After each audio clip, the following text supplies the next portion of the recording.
hoje vamos explorar os mestres do novo pensamento, sabe? A gente se baseou numa fonte que analisa bem essa corrente filosófica bem interessante. Mestres do novo pensamento. Mente, realidade e prosperidade. É um tema incrível, né? Sim. E a grande ideia que conecta essa turma toda é poderosa.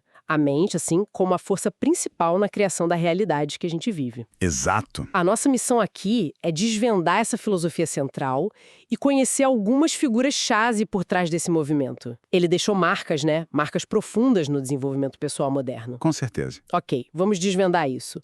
E acho bom a gente frisar logo de cara. Não é um bloco único de pensamento, né?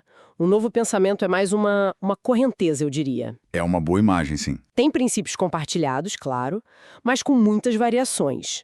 O fio condutor é essa aposta radical na primazia da mente e da consciência sobre a matéria. Exatamente.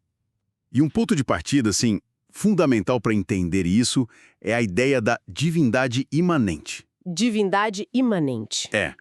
Eles propunham que Deus, ou a inteligência infinita, como alguns chamavam, não é algo lá fora, sabe? Distante, mas uma presença dentro de nós. Dentro. O que é fascinante aqui é como isso vira de ponta cabeça muitas visões religiosas mais tradicionais, né? O poder criativo, um potencial quase ilimitado, estaria inerente ao próprio indivíduo. Interessante essa ideia. Mas como eles viam então os desafios, o sofrimento? Se o poder está dentro, qual era a perspectiva sobre as dificuldades que vêm de fora? Olha, é uma ótima pergunta. A visão geral era que essas dificuldades externas eram, em grande medida, reflexos. Reflexos de padrões mentais internos, sabe? Ah, entendi. Crenças limitantes ou talvez um desalinhamento com essas leis universais que eles acreditavam. Não que eles negassem o sofrimento, não é isso. Certo. Mas eles reinterpretavam. Era como um sinal, um feedback, sabe? Indicando que algo precisava mudar. Internamente. Um realinhamento mental emocional. Então a responsabilidade voltava sempre para a pessoa. Exato. Sempre reconduzida ao indivíduo. Entendi. E essa base, ela se desdobrou de formas bem particulares, né? A gente tem o Finis Quimby lá atrás. O pioneiro? Isso, focando na cura ao corrigir o que ele chamava de erros mentais. Quer dizer, crenças que se manifestavam como doença. Uma ideia bem radical para a época. Muito. Quase virando a medicina de cabeça para baixo, como você disse. Depois veio Wallace D. Wattles com uma pegada bem pragmática. Ah, sim, o da prosperidade. Isso, em A Ciência de Ficar Rico.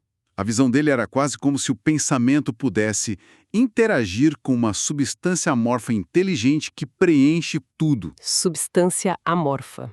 Pense nisso como a matéria-prima invisível do universo, sabe? E ela responderia à direção mental. Isso muda a forma de ver a prosperidade. Não é algo para perseguir lá fora. Mas para criar. Exato. Criar a partir do invisível, moldando essa substância amorfa. E ainda temos o Neville Goddard, que talvez fosse o mais místico de todos. Ele via a imaginação como Deus em ação. Isso mesmo. Para ele, o segredo não era só pensar no desejo. Era sentir. Sentir a emoção daquilo como se já fosse real. Viver no estado do desejo cumprido, né? Ele falava isso. Exatamente essa expressão. Apesar dessas nuances, alguns pilares são comuns, né? Eles sustentam o movimento todo. Quais seriam esses pilares? Bom, primeiro, a lei universal de causa e efeito mental, que hoje ficou super popular como lei da atração. Aham. Basicamente, pensamentos e emoções são causas, e essas causas atraem efeitos correspondentes na vida. Segundo, o poder imenso que eles davam ao subconsciente. O subconsciente. Visto como um motor, sabe? Que manifesta aquilo que é gravado nele com convicção. E o terceiro pilar, que a gente já meio que falou, é a responsabilidade pessoal. Mas é radical, né? Muito radical.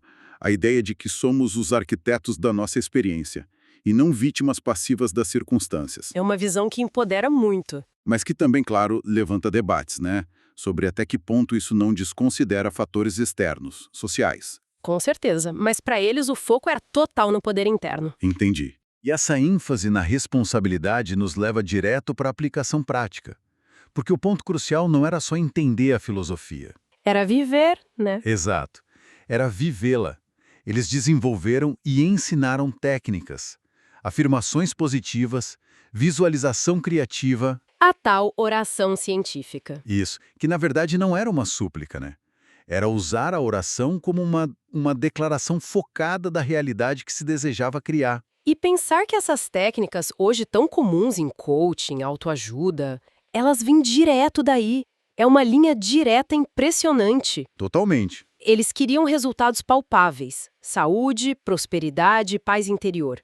A conexão entre direcionar o pensamento e ver um resultado concreto era o coração da proposta deles. Sem dúvida.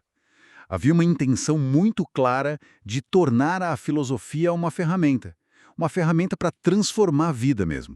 Então, o que tudo isso significa no fim das contas? A essência dessa nossa análise é que o grande legado do novo pensamento foi Fui jogar luz sobre esse poder latente na consciência humana. esse poder adormecido muitas vezes. Exato. A capacidade de moldar a própria vida intencionalmente. Significa um convite, né, para a gente reconhecer a vasta capacidade criativa que mora aqui, ó, na mente. E isso levanta uma questão importante, sabe? Que ecoa a conclusão da fonte que a gente analisou. Qual questão? Se a mente e a consciência realmente operam dessa forma como esses mestres propuseram, qual seria o impacto real de vivermos consistentemente a partir dessa premissa? Não só como ideia, né? Não só como um conceito intelectual interessante que a gente discute aqui, mas como uma prática diária, firme, diante de cada desafio, cada oportunidade que aparece. É uma mudança de postura total. Será que isso poderia realmente começar a desbloquear o que a fonte chama de vastidão inexplorada da própria mente? Bom, fica aí a reflexão para cada um.